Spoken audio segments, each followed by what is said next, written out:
Texas job growth clocked in at 3.5% in the first quarter of 2018. That's broadly in line with the 3.4% rate of job growth we expect for 2018 as a whole.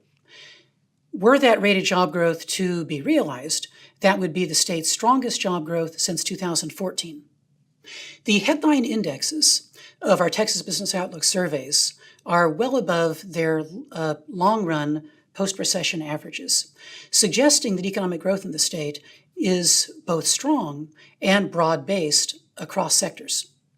Wage and price pressures remain elevated in the state, especially our Texas Manufacturing Outlook Survey's Raw Materials Index. Regarding wages on the service sector front, we had 26.6% of respondents saying that they'd raised wages over the last month, which was an all-time high.